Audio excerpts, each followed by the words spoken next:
Então, voltando aqui sobre estampagem, nós falamos sobre estampagem rada e a estampagem profunda, né? Agora eu vou mostrar um videozinho para vocês do pessoal estampando um canecão, né? Chama de canecão 16, tá? É 160 milímetros de altura.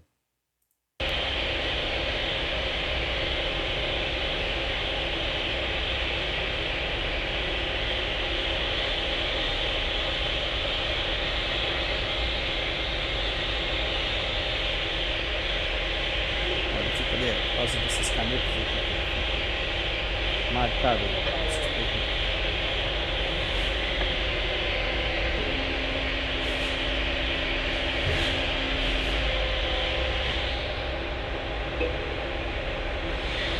Agora ele vai medir o tamanho da caneca, né? Para ver se ela tá certa. O tamanho da caneca é dado pelo diâmetro do blanco. O maior blanco é o curso do conjunto, né? Se levou o diâmetro, não vai fechar o tamanho da caneca.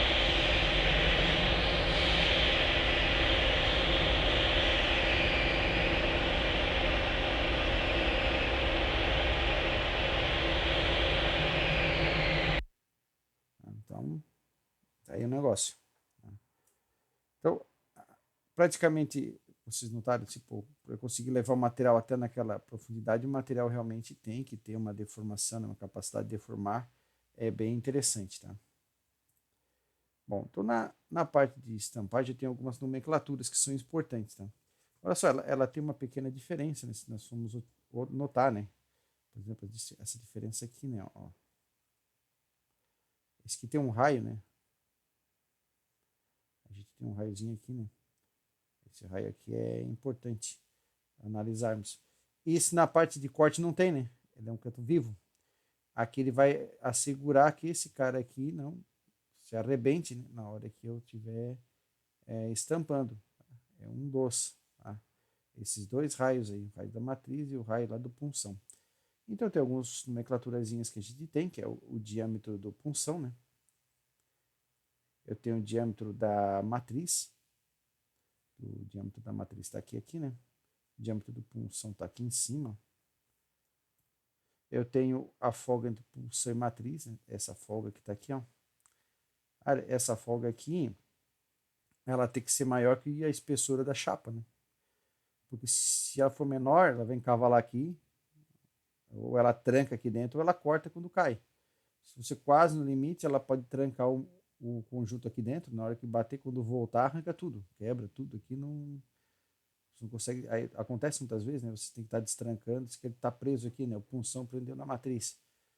Então ele tem que ter a folga, e essa folga varia conforme o diâmetro do teu. Não, a espessura da chapa. Tá? Olha só, então tem que tomar um certo cuidado. Se você calculou aquele determinado da folga para uma chapa de 1.2 e o cara resolveu botar uma chapa mais grossa, não vai conseguir estampar. Vai fazer uma lambança. Tá? Essa é uma das motivos que eu falei para vocês que a estampagem praticamente ela é única. Ela só serve para aquele processo ali. Só serve para aquela caneca. Para outra caneca ela não tem valia. Tá? Eu tenho um raio de canto do punção. Tá? Eu tenho um raio de canto da matriz. Tá? Dependendo, você vai ver outras nomenclaturas. Dependendo da tua fonte bibliográfica, pode variar alguma coisa de nomenclatura. Tá? A força do prensa-chapa. Essa força necessária aqui para o prensa-chapa. Esse cara aqui, né? Então, às vezes aqui você tem uma mola aqui, ó. Aí aqui tem uma mola com uma força aqui. Tá? Então, tem uma forcinha ali. Você tem. Fez um. Eu não gosto desse quando ele faz isso. É uma força, determinada força aqui. É a pressão de uma mola aqui. Aqui e aqui. Pode ser uma mola, pode ser um sistema hidráulico, mas é uma força. Tá? Ela é uma força que faz ali. É a força do teu prensa-chapa. Ela não pode ser, nós vamos falar um pouquinho disso daí, ela não pode ser forte o suficiente para travar e nem fraca para levantar esse cara aqui, né? Tem uma jogada aí. E a velocidade de estampagem, tá? Alguma nomenclatura. Bom, agora tem algumas zonas, né, de estampagem, à medida que a gente vai estampando ela, tá? Tem a zona de fundo, né, de TAS, que é a região AB. ela é interessante, né?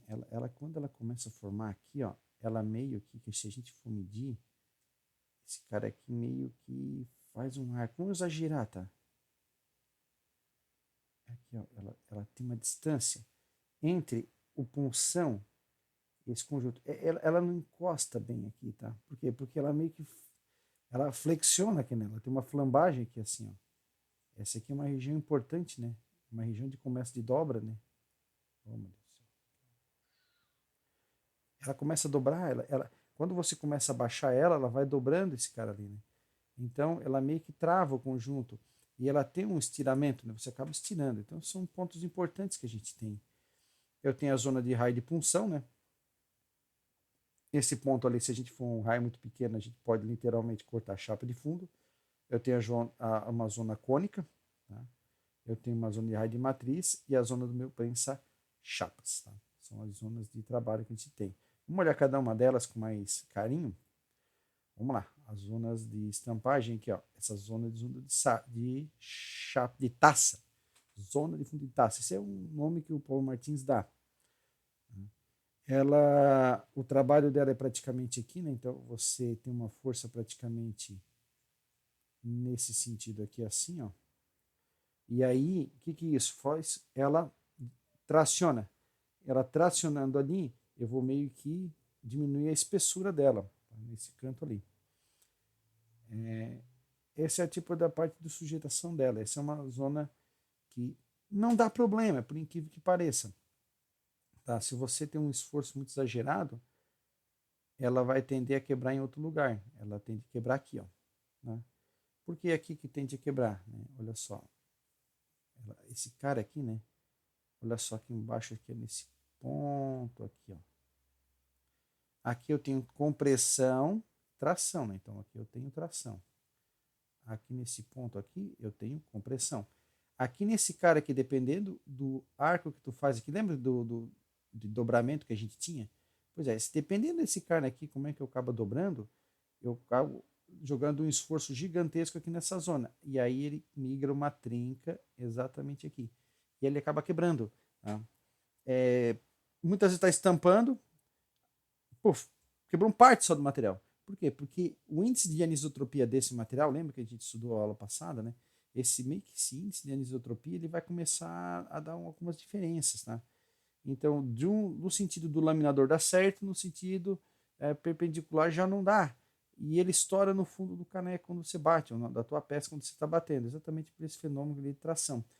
Então, o que o pessoal faz para melhorar? Você aumenta esse raio. Quando você aumenta o raio, né, o raio de dobra, você melhora esse conjunto. Então, ele acaba sendo importante. O outro é esse cara aqui, né? Ó, aquele ponto onde que você tem a parte da formação também da teu flange ali, né? Tua aba, flange e conjunto como um todo, né? Aqui o teu prensa-chapa fazendo força, né? Aqui em cima aqui, né? Ele está fazendo força aqui nesse conjunto aqui. Eu tenho uma força aqui, então olha só, a tendência desse cara é vir e fazer essa curva, né? Isso, olha só, aqui eu meio que travo e aqui eu venho meio que puxando a chapa. À medida que ele vai descendo, ele tem que escorregar aqui para dentro e descer. Né? Olha só que interessante, né? Então, aqui, se eu travar ele aqui, vou ter problema, né? Então é esse ponto que nós vamos analisar depois com carinho. Isso aqui, ó, dá até para calcular esse cara aqui, de quanto é que esse escorregamento que dá, que ele acaba descendo aqui, tá? Então nessa zona de raio de punção, né, que a gente olhou ali antes, tá? Ocorrem três fenômenos: um aumento do comprimento da chapa, o atrito de escorregamento e a dobra da chapa exatamente no ponto C, tá? Então ele acaba dobrando. Na parte da matriz, já tem outro fenômenozinho ocorrendo lá. Eu vou parar esse vídeo aqui, tá? Nós já chegamos com mais 10 minutos. Vamos para o terceiro vídeo dessa parte desses detalhes, né? Dessa parte da estampagem.